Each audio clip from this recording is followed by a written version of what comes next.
হঠাৎ করে আমার একটু ইমার্জেন্সি হয়ে যায়, আমার মায়ের একটু শরীর খারাপ হয়ে যায় কেমোথেরাপি সাইড ইফেক্টের জন্যে। তো আমরা লেট না করে এখন হসপিটালের দিকে রওনা দিচ্ছি।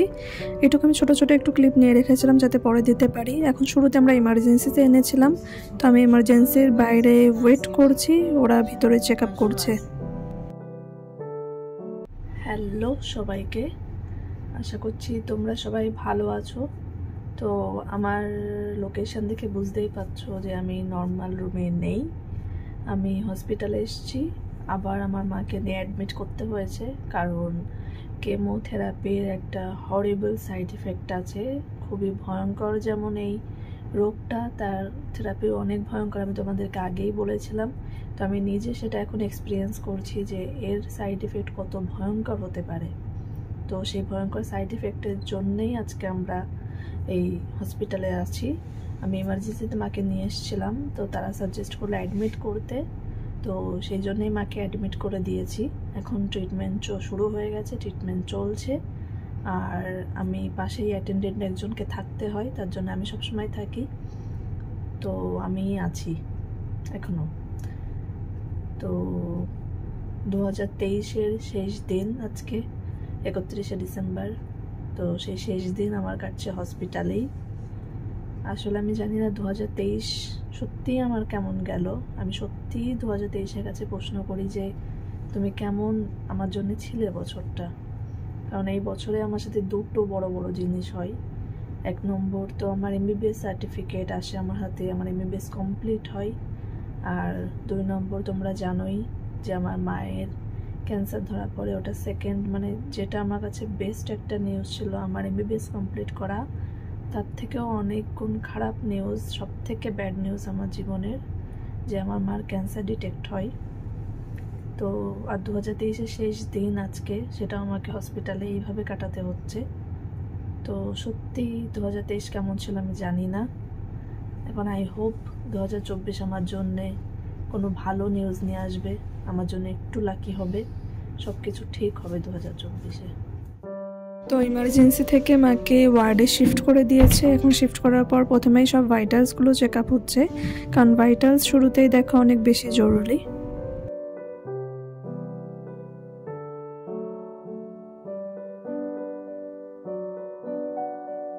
সব কিছু একটু সেট করে দিয়ে আমি একটু এখানে কফি খেতে আসলাম আর একটু পাকোড়া নিলাম, কারণ ডক্টর এখনও আসেনি, সে আসবে, তার মধ্যে আমি একটু ভাবলাম কফি খেয়ে আসি, কারণ অনেক বেশি স্ট্রেস হচ্ছে আর কফি আমাকে একটু রিলিফ দেয়।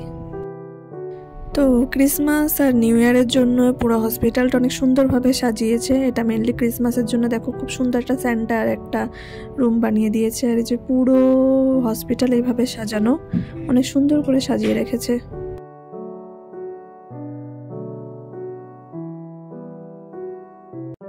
তারপর ডক্টর দেখে গেছে আর সমস্ত কারেকশানের জন্য বলে গেছে। তো এখানে আস্তে আস্তে এক এক করে সেগুলোই সব কিছু দেওয়া হচ্ছে। তো আজ সকাল হয়ে গেছে, আর কালকে রাতে কথা বলতে বলতে আর বেশি বলতে পারিনি, কারণ মা ঘুমিয়ে পড়েছিল আর একটু অসুবিধা হচ্ছিলো। তারপরে মাকে আমি ডিনার করালাম, ওষুধ দিলাম, তারপরে ঘুমিয়ে পড়লো।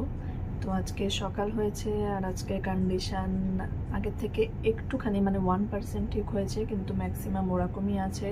লুজ মোশন ওরকমই আছে, তারপরে ভমিটিং ওরকমই আছে, নাউসিয়া ওরকমই আছে, অ্যাবডোমিনাল পেইন ওরকমই আছে। এখন অবধি সেভাবে কিছু কমেনি।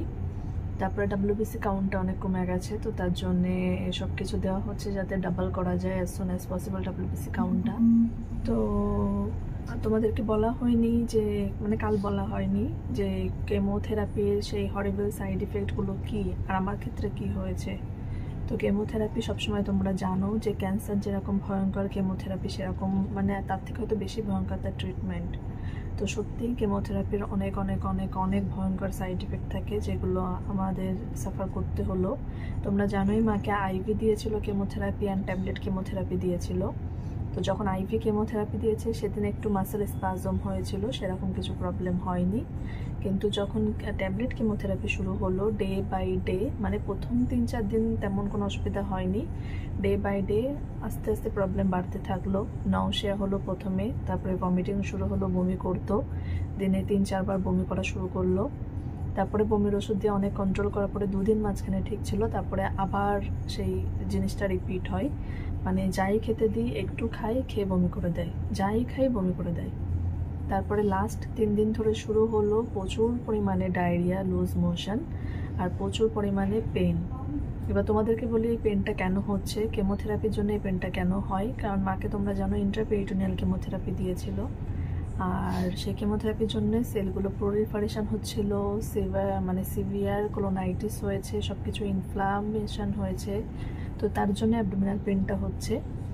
আর কেমোথেরাপির সাইড ইফেক্টেই থাকে nausea, vomiting, headache, mood swings, যেগুলো মা ইরিটেট হয়ে যাচ্ছিলো, ডে বাই ডে মা ইরিটেট হয়ে যাচ্ছে, আমি বুঝতে পারছিলাম। তারপরে সবসময় একটা মাসেল ক্র্যাম্প থাকে, কারণ হাইপোক্যালেমিয়া করে দেয়, পটাশিয়াম কমিয়ে দেয়, যার জন্য সব কিছু ইলেকট্রোলাইটগুলো চেক করতে হয়েছে। এখানে মার ধরা পড়েছে। তোমাকে কেমোথেরাপি কী করে সেটা আগে বলি। সাইড ইফেক্টে তারা প্লেটলেট কমিয়ে দেয়, হিমোগ্লোবিন কমিয়ে দেয়, WBC কাউন্ট কমিয়ে দেয়, তারপর তোমার পটাশিয়াম কমিয়ে দেয় আর সোডিয়াম কমিয়ে দেয়, কারণ তুমি কন্টিনিউ বমি করছো, তার জন্য এগুলো সব কমে যায়। ফসফরাস কমিয়ে দেয়, তো ম্যাক্সিমাম সব কিছু যেগুলো ভাইটাল জিনিসগুলো কমে যায়। ইনফ্যাক্ট সুগার লেভেল অনেক বাড়িয়ে দেয়। তো মার যেহেতু এরকম প্রবলেম হচ্ছিলো, তার জন্য ওয়ারেস দিতে বলেছিল ডক্টর। এবার যখন ওয়ারেস দেওয়া হয়েছে তখন মার সুগার লেভেলটা বেড়ে গেছে, এটা হলো অনেকটা প্রবলেম হয়ে গেছে। তো এরকমই মানে কেমোথেরাপির এই যে সবসময় একটা বমি ভাবে যে এত বমি করে পেশেন্ট, আমি মানে দেখে আমি নিজে পাগল হয়ে যাচ্ছি যে এরকম কষ্ট পেলে মানুষ খাবে কী করে। সব থেকে বড় জিনিস যে লস অফ অ্যাপিটাইট, মানে তার খেতেই ইচ্ছা করবে না, সে খিদেই ফিল করে না, প্লাস পুরো মুখের তার টেস্ট বাডগুলো নষ্ট হয়ে যায়, পুরো জিভে ভিটামিন B12 অভাবে একদম পুরো মুখে মানে একদম ইনফেকশন হয়ে গেছে পুরো জিভে। সে মানে মাটি দিলেও সে স্বাদ পাচ্ছে না যে কি খাচ্ছে। এটাই কেমোথেরাপির সাইড ইফেক্ট। সে কোনো খাবারের স্বাদ পাবে না, তার কোনো রকম খেতে ইচ্ছা করবে না, খাবার দেখলে সে খাবে কী করে সেটাই কাঁদে যে আমি এখন দুটো খাবো কী করে। আর মার যেহেতু স্টোমাকের প্রবলেমটা, তার জন্য এই খাওয়ার অসুবিধাটা বেশি হচ্ছে। কিন্তু কেমোথেরাপি চলাকালীন প্রত্যেকটা পেশেন্টের এরকম হয়, খাবারে কোনো দিন স্বাদ পাবে না, কোনো কিছুই তাদের ভালো লাগে না, মিষ্টি টক কিছুই ভালো লাগে না, কারণ টেস্ট বাডগুলো সবটুকুই নষ্ট হয়ে যায়। আর সেটা মারও হয়েছে, সম্পূর্ণ নষ্ট হয়ে গেছে। সে মিষ্টি খেতে পাচ্ছে না, টক খেতে পাচ্ছে না, শুধুমাত্র একটু নোনতা কিছু ভালো লাগছে, তাও এক সময় ভালো লাগে আর সময় লাগে না। তবুও এগুলো টলারেট করা যাচ্ছিল, কিন্তু লাস্ট 3 দিন ধরে যে পরিমাণে অ্যাবডোমিনাল পেইন আর ডায়রিয়া আর ভমিটিং শুরু হয়েছে, যেটা কোনোভাবেই ঠিক হচ্ছিল না। আর ডাক্তার বলেছিল কেমোথেরাপি ট্যাবলেট বন্ধ করার পরে হয়তো ঠিক হয়ে যাবে, কিন্তু কেমোথেরাপি ট্যাবলেট বন্ধ করার পরেও ওটা ঠিক হয়নি, কারণ ওর কোর্সটা শেষ হয়ে গেছিলো, বন্ধ করিনি, কিন্তু তাও ঠিক হয়নি। তো আমরা দেরি না করে সেই জন্যই তাড়াতাড়ি অ্যাডমিট করে দিয়েছি এখানে। তো এখানে অ্যাডমিট করার পরে জানতে পেরেছি WBC কাউন্ট অনেক কমে গেছে, 2500 আছে এখন। তারপরে ফসফরাস কমে গেছে, সোডিয়াম কমে গেছে, পটাশিয়াম কমে গেছিলো, সুগার অনেক বেড়ে গেছে। আর বাকি যেটা ভয় পাচ্ছিলাম হিমোগ্লোবিন কমে যাওয়ার, সেটা কমেনি। আর প্লেটলেটও ঠিক আছে, এই দুটোই খালি ঠিক আছে, আর বাকি সব কিছু একটু লোটপলোট হয়ে গেছে। তো সেই জন্য সেগুলো সব কারেকশন করতে হচ্ছে। ফসফরাসের একটা ভায়াল দেওয়া হলো, জানো ওটা বার্নিং সেন্সেশন করে অনেক, তো তার জন্যে ওটা দেওয়া হয়েছে একটা, কিন্তু তাও কারেক্ট হয়নি, আবার এটা দিতে হবে, সেটা এখন চলছে। আর বাকি সব কিছু কারেকশান দেওয়া হচ্ছে, কিন্তু তবুও ডক্টর বলেছে যে এটা নিজস্ব একটা টাইম থাকে কেমোথেরাপি সাইড ইফেক্টগুলো চলে যাওয়ার জন্যে, তো এটা 3-4 দিন টাইম লাগবে। এখন এখানে কতক্ষণ লাগবে আমরা জানি না, একটু সম্পূর্ণ ঠিক না হলে তো ছাড়বে না। তো আমাদের বছরের শেষ দিনও হসপিটালে কাটছি, বছরের প্রথম দিন হসপিটালে কাটবে। শুধু এটুকু চাই যেন ভালোভাবে মাকে সুস্থ করে নিয়ে বাড়ি যেতে পারি। তো এখন মাকে ব্রেকফাস্ট দিয়ে দিয়েছি, ফসফরাসটা চলছে, একটু স্যুপ খেয়েছে, আর তারপরে লাঞ্চের টাইম আবার লাঞ্চ দেব। তো আর কি প্রে করো যেন ভালোভাবে মাকে নিয়ে যেতে পারি, যেন সব তাড়াতাড়ি ঠিক হয়ে যায়, যেন আবার বাড়িতে নিয়ে যেতে পারি, সেকেন্ড সাইকেল যেন ভালোভাবে দিতে পারি, ওটা 6 তারিখ থেকে আছে। তো সবাই প্রে করো, এটুকুই বলবো। আর কি এই যে এখানে চলছে এই ফসফরাস, মা একটু ঘুমানোর চেষ্টা করছে, আমি বললাম একটু ঘুমাতে, যেহেতু এটা একটু জ্বালা জ্বালা করে। এটা এখন 5 ঘন্টা লাগবে শেষ হতে, তাড়াতাড়ি শেষ হোক এটাই চাই। Approximately 10 hours later. তো মাকে খাইয়ে দিয়েছি, এখন একটু ওষুধ খাইয়ে দিয়েছি, সে একটু রেস্ট নিয়ে একটু ঘুমাক, যদিও কন্টিনিউয়াসলি অ্যাবডোমিনাল পেন হচ্ছে, তবু একটু টাইম লাগবে।